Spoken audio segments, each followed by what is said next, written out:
اس مضمون کا بیان کیا گیا تھا کہ انسان جو عمل بھی اس دنیا میں کرے گا اس کی جزا آخرت میں دی جائے گی۔ فَمَن يَعْمَلْ مِثْقَالَ ذَرَّةٍ خَيْرًا يَرَهُ وَمَن يَعْمَلْ مِثْقَالَ ذَرَّةٍ شَرًّا يَرَهُ، کہ جو اچھا عمل ہوگا اس کا اچھا بدلہ دیا جائے گا، جو برا عمل ہوگا اس کو سزا دی جائے گی، اور ہر انسان اپنے اعمال کو وہاں پر جا کر دیکھے گا۔ اب جزا اور سزا کا تصور تبھی ممکن ہے کہ جب کوئی نگرانی کرنے والا نگرانی کر رہا ہو۔ آپ دفتر میں جاتے ہیں، کام کرتے ہیں، تو آپ کی پوری ایک نگرانی کی جاتی ہے کہ بھئی کون بندہ اپنے اپنے شعبے کا کام کتنا کر رہا ہے۔ تو جزا اور سزا اسی صورت میں ممکن ہے جب کوئی نگرانی کرنے والا موجود ہو، تو اس کا تذکرہ اگلی صورت میں کر دیا کہ ان ربہم بہم یومئذ لخبیر، کہ تمہارا رب جو ہے وہ بالکل باخبر ہے، وہ خدا نخواستہ غافل نہیں ہے، تمہارے جو بھی اعمال ہیں اللہ جل شانہ کی نظر میں ہیں۔ اور اس حوالے سے ہم پہلے بھی گفتگو کر کے آ چکے ہیں، پڑھ چکے ہیں کہ ہمارے جتنے بھی اعمال ہیں ان کو محفوظ کیا جا رہا ہے، فرشتوں کے ذریعے سے محفوظ کیا جا رہا ہے۔ زمین جس جگہ پر ہم جو عمل کر رہے ہیں وہ زمین یا تو ہمارے حق میں گواہ ہوگی یا ہمارے خلاف گواہ ہوگی۔ جس وقت میں ہم جو عمل کر رہے ہیں وہ وقت یا تو ہمارے حق میں گواہ بنے گا یا ہمارے خلاف گواہ بنے گا۔ ہمارے اپنے جسم کے جو اعضاء ہیں یہ یا تو ہمارے حق میں بولیں گے یا ہمارے خلاف بولیں گے۔ تو نگرانی ہماری ہو رہی ہے۔ ہم یہ نہ سمجھیں کہ ہمیں کوئی دیکھنے والا نہیں ہے، ہم یہ نہ سمجھیں کہ ہماری کوئی خبر گیری کرنے والا نہیں ہے، ہم یہ نہ کہیں سمجھ بیٹھیں کہ ہم پر کوئی نظر رکھنے والا نہیں ہے۔ اللہ نے جو ایک ترتیب بیان فرما دی ہے کہ بھئی عمل کی جزا بھی ہوگی، عمل کی سزا بھی ہوگی، اور جزا اور سزا تبھی ممکن ہے جب تمہاری پوری نگرانی کی جا رہی ہو۔ اب یہ جزا اور سزا کب واقع ہوگی اور جزا اور سزا کے فیصلے کس انداز میں ہوں گے، کس بنیاد پر کیے جائیں گے، اس کا تذکرہ آج کی صورت میں آ گیا۔ بڑی مشہور صورت ہے، آپ حضرات کو سب کو یاد ہے، سنتے بھی ہیں آپ۔ القارعۃ ما القارعۃ وما ادراک ما القارعۃ یوم یکون الناس کالفراش المبثوث وتکون الجبال کالعہن المنفوش فاما من ثقلت موازینہ فهو فی عیشۃ راضیہ واما من خفت موازینہ فامہ ہاویہ وما ادراک ما ہی نار حامیہ۔ اللہ تعالیٰ نے وقت بتا دیا کہ جزا اور سزا کا وقت کب ہوگا۔ فرمایا کہ جزا اور سزا کا وقت کب ہوگا؟ القارعۃ ما القارعۃ وما ادراک ما القارعۃ، جس دن ایک کھڑکھڑانے والی کھڑکھڑانا شروع کر دے گی۔ اور فرمایا کہ ما القارعۃ وما ادراک ما القارعۃ، تمہیں کیا پتا کہ وہ کھڑکھڑانے والی کیا چیز ہے۔ اس حوالے سے میں پہلے آپ کے سامنے بات کر چکا ہوں کہ دو الفاظ قرآن کریم میں استعمال ہوتے ہیں، ایک وما ادراکا اور ایک وما یدریکا۔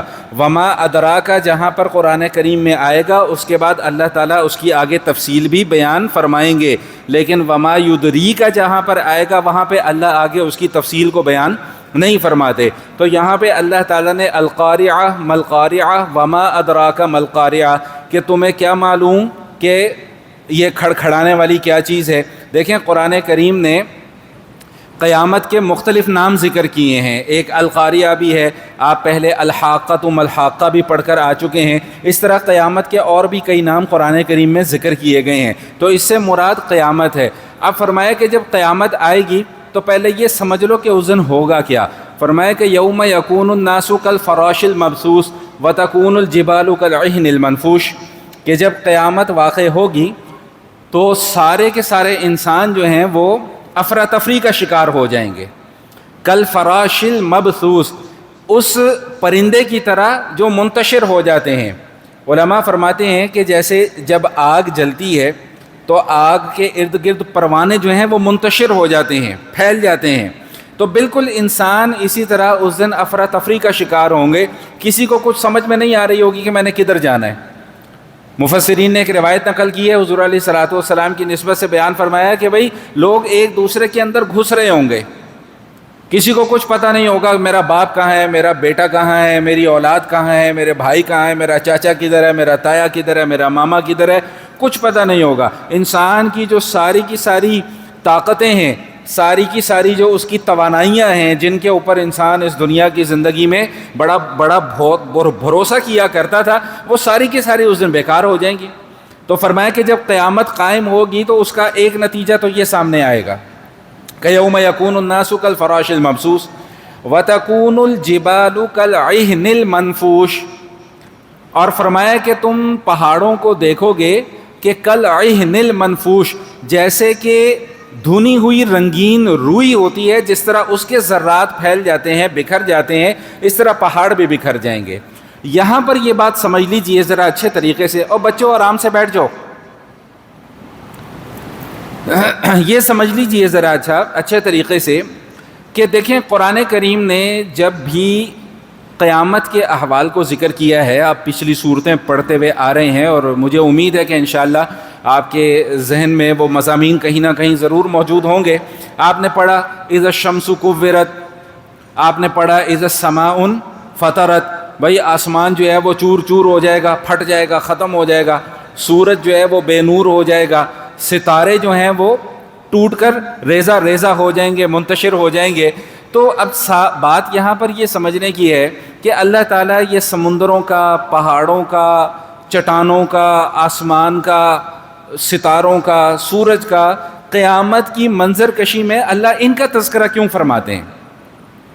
بھائی بات سمجھ میں آ رہی کہ نقطہ سمجھ میں آ رہا ہے جو میں اب سمجھانا چاہ رہا ہوں کہ یہ بڑی بڑی چیزوں کا تذکرہ کیوں ہوتا ہے؟ دیکھیں اس کی وجہ یہ ہے کہ ہماری نظر میں اس زمین پر پہاڑ سے زیادہ مضبوط کوئی مخلوق نہیں ہے۔ ہماری نظر میں سورج زمین سے 9 لاکھ گنا بڑا ہے، یعنی 9 لاکھ زمینوں کو ملائیں تو پھر جا کر ایک سورج بنتا ہے۔ ستارے جو محققین بتاتے ہیں کہ ایک ایک ستارہ زمین سے کئی لاکھ گنا بڑا ہے، بلکہ سارے کے سارے نظاموں سے بڑے کئی ستارے ایسے کائنات کے اندر موجود ہیں۔ تو ہماری نظر میں پہاڑ جو ہیں یہ بہت بڑی مخلوق ہے زمین کی۔ اچھا اتفاق کی بات ہے کہ آج ہی میری نظر سے ایک مضمون گزرا کہ یہ جو اللہ پاک نے فرمایا نا، ہم 30ویں پارے کے آغاز میں پڑھ کے آئے ہیں کہ الم نجعل الارض مہادا والجبال اوتادا، کہ ہم نے پہاڑوں کو زمین میں میخیں بنا کر گاڑ دیا۔ علماء نے لکھا ہے کہ جب اللہ تعالیٰ نے زمین کی تخلیق فرمائی تو زمین کے اندر تھر تھراہٹ تھی، یہ کانپتی تھی۔ اللہ تعالیٰ نے اس کی اس کپکپاہٹ اور تھر تھراہٹ کو روکنے کے لیے پہاڑوں کو زمین میں میخیں بنا کر گاڑ دیا۔ میخ جانتے ہیں نا، کیل کی طرح، جیسے آپ نے کوئی چیز دیوار میں مضبوطی کے ساتھ لگانی ہو تو آپ اس کو کیل ٹھوکتے ہیں، یا وہ گٹی لگاتے ہیں، پھر اس کو آپ ٹائٹ کرتے ہیں تو اندر سے اس کی پکڑ کیا ہو جاتی ہے؟ مضبوط ہو جاتی ہے۔ تو سائنس آج کی یہ کہتی ہے کہ اللہ تعالیٰ نے پہاڑوں کو زمین پر ایسے رکھا نہیں ہے، سمجھیں ذرا، ایسے صرف رکھا نہیں ہے، بلکہ ان پہاڑوں کی بنیادیں زمین کے اندر موجود ہیں، تبھی تو اس کے اندر مضبوطی آئے گی۔ اور سائنس یہ بھی بتلا رہی ہے کہ بعض پہاڑ تو ایسے ہیں کہ ان کی بنیادیں زمین میں، اتنے بڑے بڑے پہاڑ ہیں کہ زمین میں ان کی بنیادیں 80-90 کلومیٹر تک گہری ہیں زمین کے اندر۔ تو یہ جو فرمایا نا کہ الم نجعل الارض مہادا والجبال اوتادا، ہم نے پہاڑوں کو زمین کے اندر میخیں بنا کر گاڑ دیا ہے اس کی مضبوطی کو قائم رکھنے کے لیے۔ تو یہ پہاڑوں کی مثال اللہ تعالیٰ اس لیے بار بار دیتے ہیں کہ ہماری نظر میں پہاڑ ایک بہت طاقتور اللہ کی مخلوق ہے، ایک مضبوط ترین مخلوق ہے۔ ہم نے جب کسی کی ثابت قدمی کی کوئی مثال دینی ہوتی ہے تو ہم اس میں بھی پہاڑوں کا ذکر کرتے ہیں، کسی کے مضبوطی کی ہم نے کوئی مثال دینی ہوتی ہے تو ہم اس میں بھی پہاڑوں کا ذکر کرتے ہیں۔ تو ہمیں اللہ تعالیٰ یہ سمجھا رہے ہیں کہ جو پہاڑ تمہاری نظر میں اتنے مضبوط ہیں، یہ پہاڑ بھی ریزہ ریزہ ہو جائیں گے۔ اور ریزہ ریزہ کیسے ہوں گے؟ ریزہ ریزہ ایسے ہوں گے کہ جیسے دھنی ہوئی روئی۔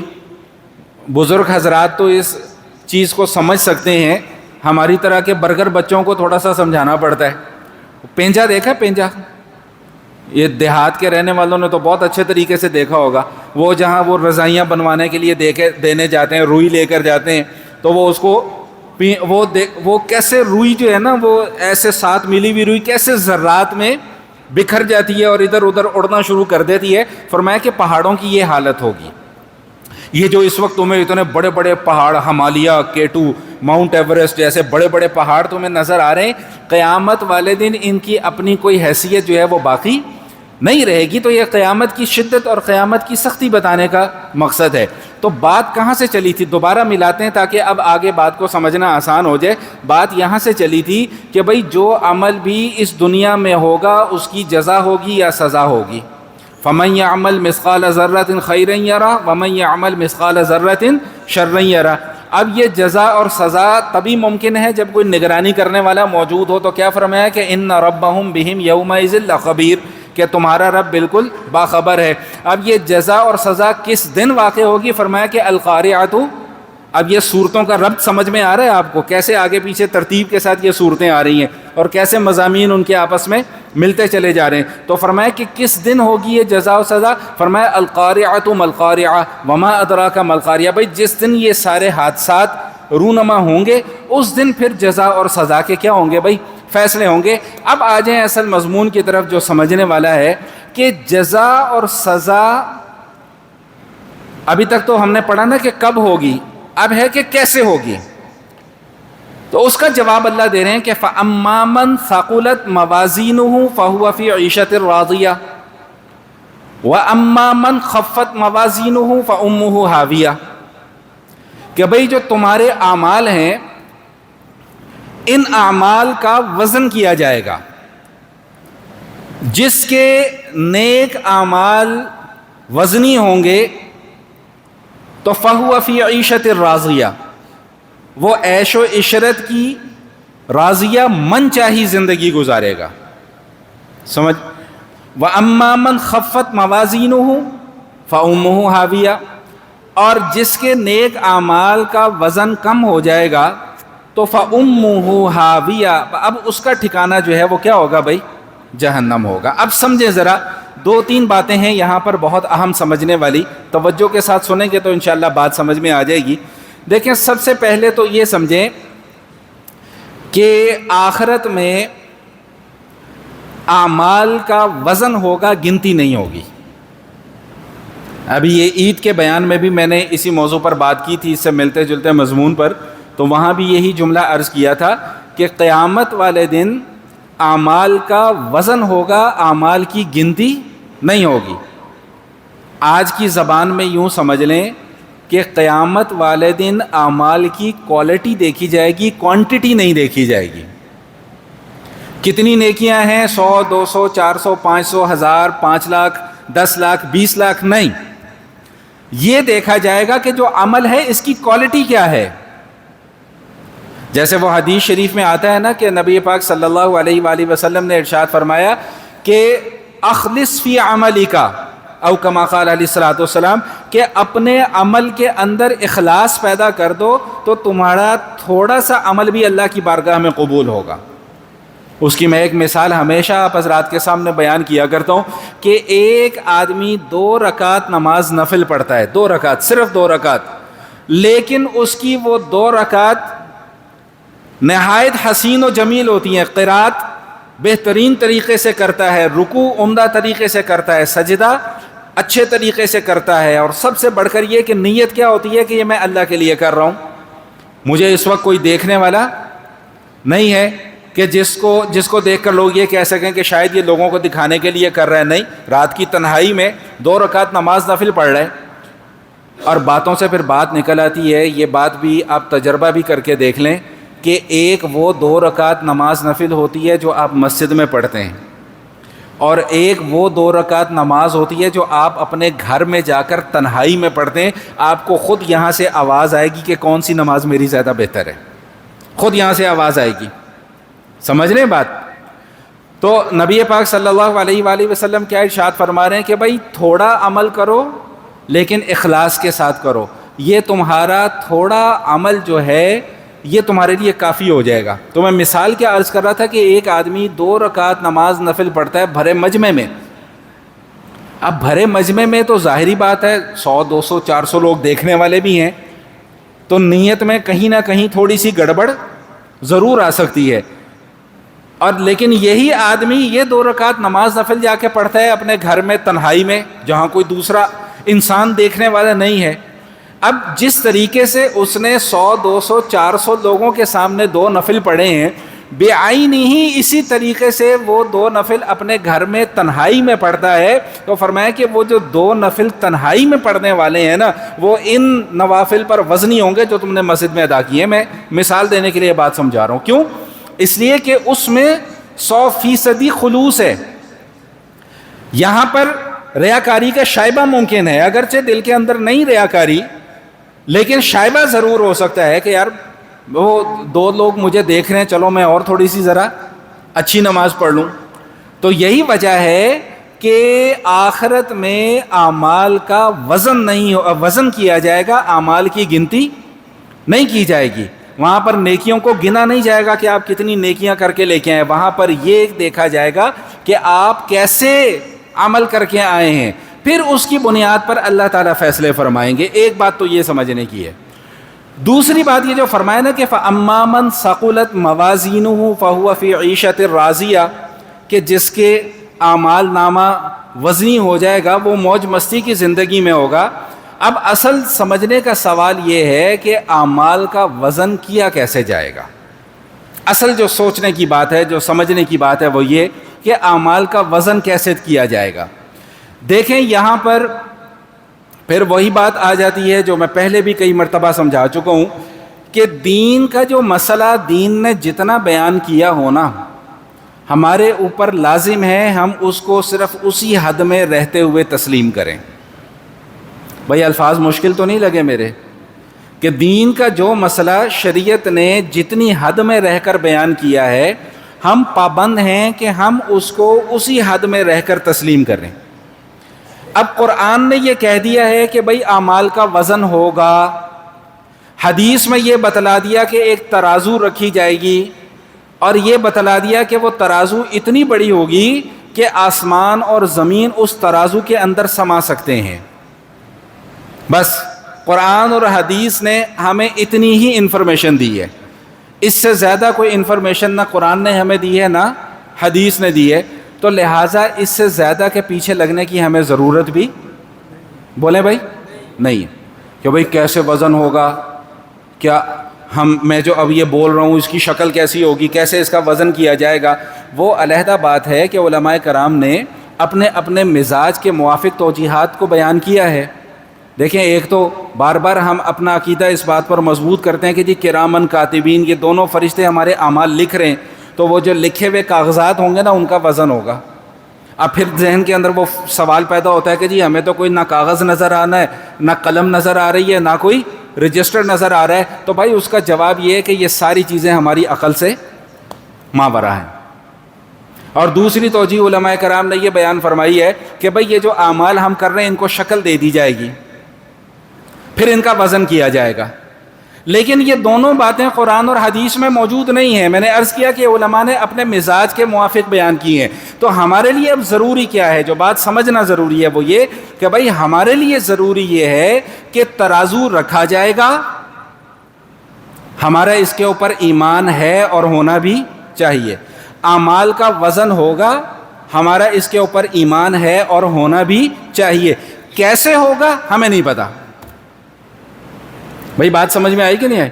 وہ ایک صاحب آئے کسی مولوی صاحب کے پاس، انہوں نے مولوی صاحب سے آ کے پوچھا کہ مولوی صاحب عیسیٰ علیہ السلام کہاں ہیں اس وقت؟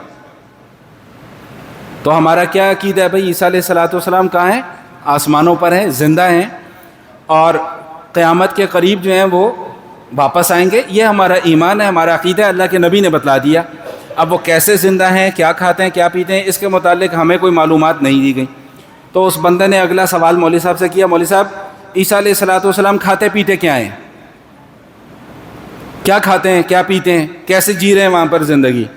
تو ان مولوی صاحب نے آگے سے جواب یہ دیا کہ تیرا گھر میرے گھر کے سامنے ہے، آج تک تو نے مجھ سے تو نہیں پوچھا کہ تم کیا کھاتے ہو، کیا پیتے ہو، تجھے عیسیٰ علیہ السلام کے کھانے پینے کی بڑی فکر پڑی ہوئی ہے.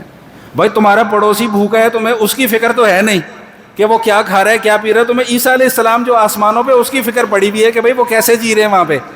بھائی اللہ ان کو آسمانوں پہ لے کے گئے ہیں، اللہ ان کو کھلا بھی رہے ہوں گے، پلا بھی رہے ہوں گے، اور اللہ نے ان کو زندہ بھی رکھا ہوا ہے، اور اللہ قیامت کے قریب دوبارہ ان کو واپس بھی بھیج دیں گے. تمہاری اس میں کیا ٹینشن ہے بھائی؟ یا اللہ نے تمہارے ذمہ لگایا کہ بھائی عیسیٰ علیہ الصلوۃ والسلام کا تم نے دھیان رکھنا ہے، تم نے خیال رکھنا ہے ان کی ضروریات کا. بھائی وہ اللہ ہے، وہ جو چاہے کر سکتا ہے. اتنی بڑی کائنات بنا سکتا ہے تو عیسیٰ علیہ السلام کو زندہ نہیں رکھ سکتا؟ اتنا بڑا آسمان، اتنی بڑی زمینیں، ابھی یہی تو ہم پڑھ کر آ رہے ہیں. ابھی آپ کو کیا بتایا کہ ایک سورج جو ہے وہ ہماری زمین سے 9 لاکھ گنا بڑا ہے. اللہ میاں اتنا بڑا سورج بنا کے اس کو سنبھال سکتے ہیں، تو عیسیٰ علیہ السلام کو سنبھالنا اللہ کے لیے کوئی مشکل کام ہے؟ اصل میں مسئلہ یہ ہے، پرابلم یہ ہے کہ ہمارا ایک معاشرتی المیہ یہ بن چکا ہوا ہے کہ ہم جو دین کا مسئلہ نہیں بھی ہوگا نا، اس کو بھی ہم زبردستی دین کا مسئلہ بنانے کی کوشش کریں گے. پھر جو مسئلہ معلوم ہوگا اس کے اوپر ہم نے عمل نہیں کرنا، لیکن زبردستی ہم نے ہر مسئلے کو دین کے اندر گھسیڑنا ضرور ہے. ابھی یہ قربانی کے دنوں میں نا، اب بات سے بات ذہن میں نکل آئی، تو قربانی کے دنوں میں نا میرے ایک دوست ہیں، باہر ہوتے ہیں، وہ شاید وہ یہ بھی بیان بھی سن لیں، تو میں اس لیے ان کا نام اور وہ علاقہ نہیں بتاتا کہ وہ کون سے علاقے میں ہوتے ہیں، باہر ہوتے ہیں بھارت. ان کا مجھے میسج آیا کہ عمیر بھائی ایک مسئلہ بتائیں. میں نے کہا بھائی پوچھیں. مسئلہ یہ ہے کہ میں نے بچوں کا عقیقہ کرنا ہے قربانی میں، تو کر سکتا ہوں کہ نہیں کر سکتا؟ میں کہا جی کر سکتے ہیں. بھائی آپ نے سوال پوچھا، مسئلہ آپ کو بتا دیا، بات کیا ہو گئی بھائی؟ ختم ہو گئی. اب 2 دن کے بعد اگلا سوال پھر آیا. اب مجھے یہ بتائیں کہ وہ گوشت علیحدہ رکھیں، ادھر رکھیں، ادھر رکھیں، اس کی بوٹی اس کے اندر تو مکس نہ ہو جائے، اس کی بوٹی اس کے اندر مکس نہ ہو جائے، وہ سارا کا سارا صدقہ کریں، خود کھائیں، کیا کریں؟ میں نے کہا یار اللہ کے بندے، دین کا مسئلہ تھا ہی نہیں، کیوں زبردستی اس کے اندر گھسیڑ رہے ہو؟ ٹھیک بھائی، جس طرح عام گوشت استعمال کرتے ہیں اسی طرح اس کو بھی استعمال کر لو، بات کیا ہوگی بھائی؟ ختم. تو ہر مسئلے کو دین کا مسئلہ بنانا ضروری نہیں ہوتا. اصحاب کہف کا کتا کالا تھا سفید تھا، بھائی تمہیں اس سے کیا لینا دینا، وہ کالا تھا یا سفید تھا؟ جنت کہاں پہ ہے، دوزخ کہاں پہ ہے؟ بھائی جب جائیں گے تب دیکھ لیں گے. سمپل، آسان سا مسئلہ ہے. بھائی چاند کب نظر آئے گا جی؟ عید کدوں کرا رہے ہو جی؟ روزے کدوں؟ بھائی جب چاند نظر آئے گا عید ہو جائے گی، جب چاند نظر نہیں آئے گا عید. بھئی ہمارے اختیار میں تھوڑی ہیں یہ چیزیں، لیکن ایک ہمارا ایک معاشرتی مزاج بن چکا ہوا ہے کہ ہم نے ہر جگہ پر جا کر اپنی ٹانگ جو ہے نا وہ ضرور پھنسانی ہوتی ہے. کوئی دین کا مسئلہ ہوگا یا نہیں ہوگا، یا دین نے جتنا بیان کیا ہوگا. اچھا حیرانی کی بات یہ ہے کہ قرآن یہ کہہ رہا ہے کہ جی وزن ہوگا، حدیث یہ بتا رہی ہے کہ ترازو رکھی جائے گی. قرآن نے بس اتنا بتایا، حدیث نے اتنا بتایا. اب میرے دماغ نے کام کرنا شروع کر دیا، یعنی میرا دماغ جو ہے وہ نعوذ باللہ قرآن سے بھی آگے نکل گیا، حدیث سے بھی آگے نکل گیا. اب میں سوچ رہا ہوں جی، ساری رات جاگ کے پریشان، ٹینشن میں، مجھے نیند ہی نہیں آ رہی ہے کہ بھائی وزن کیسے ہوگا، بھائی اللہ تعالیٰ عرش کے اوپر کیسے بیٹھے ہوئے ہیں. بھائی تمہیں اس سے کیا لینا دینا؟ جب وہاں جائیں گے تب انشاءاللہ اللہ کو دیکھ لیں گے. بھائی ایمان ہے کہ نہیں ہے اس بات پہ کہ اللہ تعالیٰ کی اپنی زیارت کروائیں گے؟ کیسے کروائیں گے ہمیں نہیں پتا.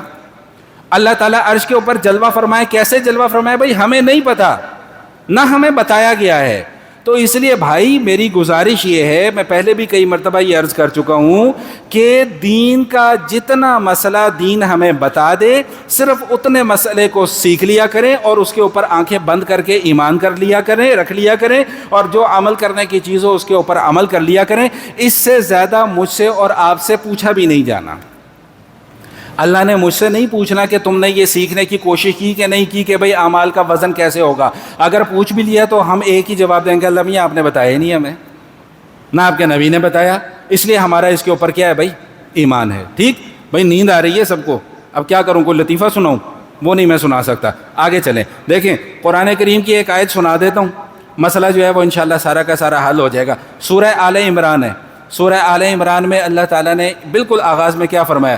فیہ آیات محکمات ہن ام الکتاب و اخر متشابہات، کہ قرآن کریم کے اندر 2 قسم کی آیات ہیں. بعض آیات ایسی ہیں کہ آیات محکمات، صاف صاف، بھائی نماز پڑھو، روزہ رکھو، زکوٰۃ ادا کرو، ٹھیک، فلاں کام کرو، فلاں کام نہ کرو، سود نہیں کھانا، حلال طریقے سے رزق کمانا ہے. یہ ساری کی ساری چیزیں کیا بھی آیات محکمات ہیں، صاف نظر آ رہا ہے، پتہ چل رہا ہے ہاں بھائی. اور فرمایا کہ وَأُخَرُ مُتَشَابِهَاتٌ، اور بعض آیات ایسی ہیں کہ جو تمہارے عقل میں آنے والی نہیں ہیں. والراسخون فی العلم یقولون آمنا بہ. اب اللہ فرما رہے ہیں کہ تمہارا کرنے کا کام کیا ہے؟ فرمایا کہ تمہارا کرنے کا کام یہ ہے کہ آمنا بہ. الف لام میم، کسی کو اس کا مطلب پتہ ہے؟ نہیں پتا. تو قرآن میں کیوں لکھا ہوا ہے؟ بھائی ہمارا ایمان ہے، لکھا ہوا ہے تو ہے، بس ہے. الف لام میم را، بھائی کیا مطلب ہے اس کا؟ بھائی ہمیں نہیں پتا. کیوں نہیں پتا؟ بھائی تم تو بہت بڑے عالم علامہ بنے پھرتے ہو. بھائی ہمیں اس لیے نہیں پتا کہ ہمیں اللہ کے نبی نے بتایا ہی نہیں. اور قرآن نے کیا کہہ دیا کہ والراسخون فی العلم یقولون آمنا بہ. بھائی اللہ عرش پر جلوہ فرما ہے. کیسے جلوہ فرما ہے؟ جیسے اس کی شان ہے. اللہ آخرت میں جا کر حساب کتاب کریں گے. کیسے کریں گے؟ وہاں پر جا کر پتہ چلے گا. اللہ تعالیٰ ترازو کے اوپر اعمال کا وزن کریں گے. کیسے کریں گے؟ بھائی وہاں پر جا کر پتہ چلے گا. تمہارا کرنے کا کام کیا ہے؟ تمہارا کرنے کا کام یہ ہے کہ بھائی وہ جو ترازو میں تمہارے اعمال کا وزن ہونا ہے نا، اس کے اوپر توجہ کرو. ان ابحاث میں مت الجھو کو کیسے ہوگا، کون کرے گا، کیا کرے گا، ان ابحاث میں مت الجھو. تمہارا کرنے کا کام یہ ہے کہ یہاں پہ رہتے ہوئے اپنے اعمال کو کیا کرو بھائی؟ وزنی کرو. کلمتان حبیبتان الی الرحمن خفیفتان علی اللسان ثقیلتان فی المیزان سبحان اللہ و بحمدہ سبحان اللہ العظیم. مشہور حدیث ہے. کیا فرمایا کہ بھائی دو کلمے ہیں، حبیبتان الی الرحمن، اللہ کو بہت محبوب ہیں، خفیفتان علی اللسان، زبان پر بہت ہلکے ہیں، پڑھنا کوئی مشکل نہیں ہے، ثقیلتان فی المیزان. بھائی لیکن جب ان کا وزن کیا جائے گا تو وہ کلمے کیا ہوں گے بھائی؟ وہ بہت وزنی ہوں گے. سب مل کر میرے ساتھ پڑھیں. وہ کیا ہے؟ سبحان اللہ و بحمدہ سبحان اللہ العظیم. ہمارا یہ کرنے کا کام ہے، اپنے اعمال کو وزنی کرنا ہے. تو بھائی بات کیا چل رہی تھی کہ آخرت میں اعمال کی کوانٹیٹی نہیں دیکھی جائے گی، اعمال کی کوالٹی دیکھی جائے گی. اور کوالٹی کی بنیاد کے اوپر پھر کیا ہوں گے بھائی؟ فیصلے ہوں گے. فَأَمَّا مَنْ ثَقُلَتْ مَوَازِينُهُ فَهُوَ فِي عِيشَةٍ رَاضِيَةٍ. عیشہ کا کیا مطلب؟ عیش والی زندگی. راضیہ کا کیا مطلب؟ من چاہی زندگی. من چاہی زندگی، آہا، وہاں پہ جا کے ملے گی من چاہی زندگی. یہاں پر رب چاہی گزارنی پڑے گی. یہ میرا ایک جملہ ہے، یہ بہت پرانا جملہ ہے، اللہ تعالیٰ نے بس میری زبان سے نکلوا دیا. وہ کیا بھائی؟ یہاں رب چاہی گزار لو، آخرت میں من چاہی ملے گی. یہاں من چاہی گزاری تو آخرت میں پھر رب چاہی گزارنی پڑے گی. یہاں من مانی نہ کرو، آخرت میں اللہ کہیں گے کھل کے من مانیاں کرو، جو دل کرتا ہے کرو. بھائی وہاں پر کوئی بری بات ذہن میں آئے گی نہیں. قرآن کریم نے وہ کیا ہے، وہ سورہ واقعہ میں آتا ہے نا، لا يسمعون فیہا لغوا ولا تاثیما الا تاثیما. ہاں کہ بھائی وہاں پہ کوئی فضول بات جنت کے اندر ہوگی نہیں، کوئی یاوہ گوئی وہاں پر ہوگی نہیں. وہاں پر تو پاکیزہ زندگی ہوگی. لیکن وہ پاکیزہ زندگی کیا ہو، کیسی ہوگی؟ ہو قرآن کی ایک اور آیت یاد آ گئی، وَلَكُمْ فِيهَا مَا تَشْتَهِي أَنفُسُكُمْ وَلَكُمْ فِيهَا مَا تَدَّعُونَ. بھائی جو چاہو گے ملے گا. یہاں نہیں ممکن. یہاں بھائی ہر بندے کی خواہش ہوتی ہے کہ نہیں ہوتی؟ مجھے یہ بھی مل جائے، یہ بھی مل جائے، یہ بھی مل جائے، یہ بھی مل جائے. ملتا ہے؟ بولیں بھائی ہر خواہش پوری ہوتی ہے یہاں پر؟ نہیں ہوتی پوری. وہ اللہ کیوں نہیں میری اور آپ کی خواہش پوری کرتے؟ اس لیے کہ اللہ نے ہم سے وعدہ کیا ہوا ہے کہ تمہاری یہ خواہشیں کہاں جا کر پوری کروں گا؟ وہاں جا کر پوری کروں گا. تو اس لیے بھائی یہاں پر رب چاہی گزار لو تو آخرت میں جا کر فَهُوَ فِي عِيشَةٍ رَاضِيَةٍ. اللہ کہہ رہے ہیں کہ عیش والی زندگی بھی دوں گا اور من چاہی بھی زندگی دوں گا. فَأَمَّا مَنْ خَفَّتْ مَوَازِينُهُ. اور اگر تمہارے اعمال کی کوالٹی اچھی نہ ہوئی، کوانٹٹی بے شک جتنی مرضی ہو، اگر کوالٹی اچھی نہ ہوئی، وہ ایمان عمل سے خالی ہوا، وہ عمل ایمان سے خالی ہوا، اخلاص سے خالی ہوا، تو پھر اللہ کیا فرماتے ہیں کہ فَأُمُّهُ حاویہ. بھائی پھر حاویہ کے اندر اٹھا کر پھینک دوں گا. اور حاویہ کیا ہے؟ نارٌ حامیہ، ایک بھڑکتی ہوئی آگ ہے. یہ سورۃ القارعہ کے مضامین تھے. میں دوبارہ ذرا ربط ملا دوں کیونکہ اب آخری صورتیں ہیں، چھوٹی چھوٹی ہیں. اچھا بھائی گزارش اب آپ سب سے میں نے یہ کرنی تھی کہ اب آخری 12-13 صورتیں ہماری رہ گئی ہیں. انشاءاللہ امید ہے کہ ہم 1.5-2 مہینے میں اپنے یہ قرآن کریم کا جو تفسیر کا سلسلہ تھا اس کو مکمل کر لیں گے. بھائی کوشش کر لیں کہ ٹائم پہ آ جائیں. ریکویسٹ ہے آپ سے، کوشش کر لیں کہ ٹائم پہ آ جائیں. ٹھیک؟ ٹائم پہ آنے کا فائدہ ہوگا کہ 4 باتیں آپ کو بھی سننے کو مل جائیں گی، کیونکہ یہ صورتیں آپ خود بھی پڑھتے ہیں اپنے بچوں کو بھی یاد کرواتے ہیں اور تقریباً ہر نماز میں ہر مسجد میں ان صورتوں کی تلاوت آپ سنتے ہیں. تو اس لیے کوشش کر لیں کہ ذرا ٹائم پہ آ جائیں. میں اب دوبارہ ربط میں لا رہا ہوں ساری صورتوں کا. سب سے پہلی صورت میں کیا آیا؟ فَمَن يَعْمَلْ مِثْقَالَ ذَرَّةٍ خَيْرًا يَرَهُ وَمَن يَعْمَلْ مِثْقَالَ ذَرَّةٍ شَرًّا يَرَهُ. بھائی جو عمل ہوگا اس کی جزا بھی ہوگی, اس کی کیا ہوگی بھائی؟ سزا بھی ہوگی. بھائی جزا اور سزا کے لیے نگرانی ضروری ہے. تو اللہ فرما رہے ہیں کہ ان ربہم, اگلی صورت میں ان ربہم بہم یومئذ لخبیر. بھائی تمہارا رب نگران ہے, وہ تمہاری نگرانی کر رہا ہے, اس کی نگرانی کی بنیاد پر جزا اور سزا کے فیصلے ہوں گے. اچھا جی, یہ جزا اور سزا کب ہوگی؟ فرمایا القارعۃ ما القارعہ. بھائی جس دن قیامت آ جائے گی اس دن جزا اور سزا کے فیصلے ہوں گے. اچھا بھائی جزا اور سزا کے فیصلے کیسے ہوں گے؟ فاما من ثقلت موازینہ فهو فی عیشۃ راضیہ. بھائی اعمال کا وزن ہوگا, پلڑا بھاری ہو گیا تو جزا, پلڑا ہلکا رہ گیا تو سزا. اس مضمون کے ساتھ سورۃ القاریہ مکمل. سورۃ القاریہ کے بعد اگلی سورت آ جاتی ہے سورۃ التکاثر. مشہور سورت ہے, سب کو یاد ہے. الہاکم التکاثر حتی زرتم بولیں بھائی, مقابر نہیں بھائی, مقابر, میم کے اوپر زبر ہے. قرآن کو صرف سمجھنا ہی نہیں ہے, قرآن کو صحیح سے, یہ پہلے فرض ہے سمجھیں اس چیز کو. قرآن کو سمجھنا بعد میں فرض ہے, قرآن کو صحیح طریقے سے پڑھنا پہلے فرض ہے. تو الہاکم التکاثر حتی زرتم المقابر نہیں ہے, حتی زرتم المقابر. اچھا پچھلی صورت میں کیا گزرا بھائی؟ دو بیماریاں اللہ نے بتائیں کہ انسان کے اندر دو بیماریاں ایسی ہیں جو اس کو ایمان اور نیک اعمال سے روک دیتا ہے. پہلی بیماری اللہ تعالیٰ نے کیا بتائی تھی کہ ان الانسان لربہ, بولے بھائی, لکنود. کنود کا معنی میں نے آپ کو کیا بتایا تھا کہ انسان زحمتیں یاد رکھتا ہے, رحمتیں بھول جاتا ہے. ٹھیک, ایک بیماری انسان کے اندر یہ ہے. اور دوسری بیماری کیا کہ وَإِنَّهُ لِحُبِّ الْخَيْرِ لَشَدِيدٌ, پیسے سے بڑی محبت ہے. یہ صورتیں ایسی ہیں کہ جب ان کو پڑھے نا ایسا لگتا ہے اللہ مجھے یہاں پر چوٹ کر رہے ہیں کیونکہ میری اس وقت یہی کیفیت ہے نا بھائی, پیسہ پیسہ پیسہ پیسہ پیسہ. یہ نہیں دیکھنا کہ یہ حلال آ رہا ہے کہ حرام آ رہا ہے, نہیں, بس پیسہ, جائیداد, زمین, پلازے, دکانیں ہیں جی, بڑے بڑے مالز اور بڑی بڑی گاڑیاں, بڑے بڑے بنگلے, بس یہ ساری کی. بھائی اس موضوع پر کئی مرتبہ بات ہو چکی ہے, کئی مرتبہ بات ہو چکی ہے کہ بھائی پیسہ کمانا شریعت میں منع, بولیں بھائی, نہیں ہے. مثال بھی میں نے پیش کی تھی عبد الرحمن بن عوف رضی اللہ تعالیٰ عنہ کی, اگر آپ کو یاد ہو. پیسہ کمانا شریعت میں منع نہیں ہے, پیسے سے دل لگانا شریعت میں منع ہے. مولانا روم کیا فرماتے ہیں کہ آب اندر زیر کشتی پشتی است. اب شعر نہیں یاد آ رہا, مفہوم یاد آ گیا, بھول گیا میں, اچانک یاد آیا. وہ کیا مفہوم کیا ہے؟ وہ فرماتے ہیں کہ بھائی کشتی ہے نا, کشتی, پانی, آب اندر زیر کشتی پشتی است. آب اندر پانی جو ہے وہ جب تک کشتی کے نیچے رہے گا کشتی بھی سلامت رہے گی, کشتی والا بھی سلام. لیکن یہی پانی جب کشتی کے اندر آ جائے گا تو نہ کشتی سلامت رہے گی نہ کشتی والا سلامت رہے گا. تو فرمایا کہ مال جب تک باہر ہے تم بھی سلامت ہو, تمہارا ایمان بھی کیا ہے بھائی, سلامت ہے. لیکن جب یہ مال یہاں آ جائے گا تو نہ تم سلامت رہو گے نہ تمہارا مال سلامت رہے گا. آج پھر اللہ مجھے اور آپ کو وہی سمجھا رہے ہیں, الہاکم التکاثر. بھائی کثرت نے تم لوگوں کو ہلاک کر دیا, کثرت نے تم لوگوں کو ہلاک کر دیا. بھائی 2 لاکھ سے کام نہیں چلے گا, 2 کروڑ ہونا چاہیے. 2 کروڑ سے کام نہیں چلے گا, 4 کروڑ ہونا چاہیے.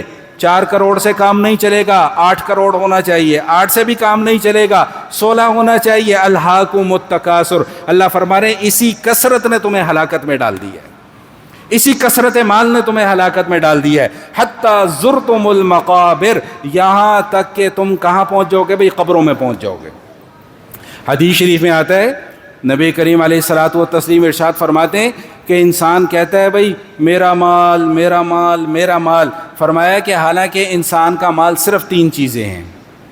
کتنی چیزیں بھئی؟ 3 چیزیں. فرمایا ایک وہ جو تم نے کھا لیا, وہ تمہارا مال تھا. ایک وہ جو تم نے پہن لیا, یہ تمہارا مال ہے. اور ایک وہ جو تم نے صدقہ و خیرات کر دیا اللہ کے راستے میں، اپنی آخرت سنوارنے کے لیے جو تم نے اللہ کے راستے میں خرچ کر دیا۔ فرمایا یہ تین چیزیں صرف کیا ہیں بھائی، یہ تمہارا مال ہے، باقی تمہارا مال نہیں ہے۔ اور تجربہ بھی ہے اور مشاہدہ بھی ہے، ادھر آنکھ بند ہوتی ہے، ادھر اولاد میں جھگڑے شروع ہو جاتے ہیں، اتنا حصہ میرا، اتنا حصہ میرا، یہ کوٹھی میرے حصے میں، وہ پلاٹ میرے حصے میں، وہ گاڑی میرے حصے میں۔ تو دیکھو انسان کو اللہ بار بار سمجھا رہے ہیں کہ انسان تو اب بھی کیوں نہیں سمجھتا ہے، جس مال کے اوپر تجھے اتنا بھروسہ ہے نا کہ جی میرا مال، جی میرے پاس بڑا پیسہ ہے، جی بڑا بینک بیلنس ہے، جی میں جب چاہوں جو چاہوں کر سکتا ہوں، جی میں جب چاہوں میں خرید سکتا ہوں فلاں چیز اگر میرا دل کرے۔ اللہ فرما رہے کہ الہاکم التکاثر، اسی کثرت نے تمہیں ہلاکت میں ڈال دی ہے۔ یہی وجہ ہے کہ آپ کو اکثر مقامات پہ برکت کی دعائیں ملیں گی، کثرت کی دعائیں نہیں ملیں گی۔ پرانے جو آنے والے ہیں نا وہ ان کو یاد ہوگا کہ میں نے پہلے بھی بتایا تھا کہ برکت کیا ہے اور کثرت کیا ہے، برکت اور کثرت میں فرق کیا ہے۔ آج دوبارہ سن لیں، دوبارہ یاد کر لیں۔ کثرت کس چیز کا نام ہے؟ کسی بھی چیز کا بہت زیادہ ہونا۔ میں مثال دے دیتا ہوں، جی 10,000 روپے کا ایک کام ہونا ہے، یہ کثرت ہے۔ اور برکت کس چیز کا نام ہے؟ برکت اس چیز کا نام ہے کہ آپ کا وہی 10,000 کا کام جو ہے وہ 3-4 ہزار میں ہو جائے۔ اس چیز کا نام کیا ہے بھائی؟ کثرت کسی چیز کا زیادہ ہونا، اور برکت کس چیز کا نام ہے کہ تھوڑے میں آپ کے زیادہ کام ہو جانا۔ تو اس لیے ہمیں بار بار تلقین کس بات کی گئی ہے کہ بھائی اللہ تعالیٰ سے برکت کی دعائیں مانگو۔ پھر وہ مجھے ایک اور حدیث یاد آ گئی، اب باتوں سے بات دور نکل گئی، وہ ایک اور حدیث یاد آ گئی۔ حضور علیہ الصلوۃ والسلام فرماتے ہیں اللہم بارک لامتی فی بکورہا، کہ اے اللہ میری امت کے لیے صبح کے وقت میں برکت عطا فرما۔ تاجر برادری بھی یہاں پر موجود ہے بھائی، آج کل مجبوری میں جلدی دکانیں کھول رہے ہیں کہ نہیں کھول رہے؟ بولے بھائی کھولتے ہیں نا، مجبوری حکومت کی طرف سے ڈنڈا ہے بھائی۔ اسی مجبوری کو نبی علیہ الصلوۃ والسلام کی سنت کیوں نہیں سمجھ کے کھولتے؟ اللہ کے نبی فرما رہے ہیں کہ یا اللہ میری امت کے لیے صبح کے وقت میں برکت عطا فرما۔ ہم کہتے ہیں جی صبح گاہک ہی نہیں آتا، بھائی دکان کھولو گے تو گاہک آئے گا نا۔ جب دکان ہی نہیں صبح کھولنی، دکان ہی جناب 12 بجے 1 بجے 2 بجے اٹھ کے کھولنی ہے، تو گاہک تو پھر اسی حساب سے آئے گا نا۔ بھائی ایک قدم تو اٹھاؤ نا آپ لوگ، ایکا تو کرو کسی ایک بات پر۔ آج سے تہیہ کر لو کہ جی میرے نبی نے چونکہ فرمایا کہ صبح کے وقت میں برکت ہے، میں اپنے اس نبی کے فرمان پر عمل کرتے ہوئے صبح جلدی اپنی دکان کھولوں گا، صبح جلدی اپنا کاروبار شروع کروں گا، پھر دیکھو برکت آتی ہے کہ نہیں آتی۔ ابھی بھی مجبوراً کر رہے ہو نا، اسی میں نیت نبی علیہ الصلوۃ والسلام کی سنت پر عمل کرنے کی کر لو۔ تو کیا فرمایا کہ بھائی الہاکم التکاثر حتی زرتم المقابر، بھائی اس کثرت نے تم لوگوں کو کیا کر دیا بھائی؟ ہلاک کر دیا۔ حتی زرتم المقابر، یہاں تک کہ تم قبروں کو پہنچ گئے ہو، اس ہلاکت کی وجہ سے تم قبروں کو پہنچے ہو۔ اگلی آیت کیا ہے بھائی؟ الہاکم التکاثر حتی زرتم المقابر کلا سوف تعلمون ثم کلا سوف تعلمون کلا لو تعلمون علم الیقین لترون الجحیم ثم لترونها عین الیقین۔ بھائی وقت کتنا ہے؟ 20 منٹ ہو گئے۔ چلیں بھائی اس مضمون کو انشاءاللہ آئندہ نشست میں بیان کریں گے۔ کوشش کیجیے گا کہ ذرا وقت پر آ جائیں تاکہ بات کا تسلسل جو ہے وہ قائم رہے۔ وآخر دعوانا الحمدللہ رب العالمین۔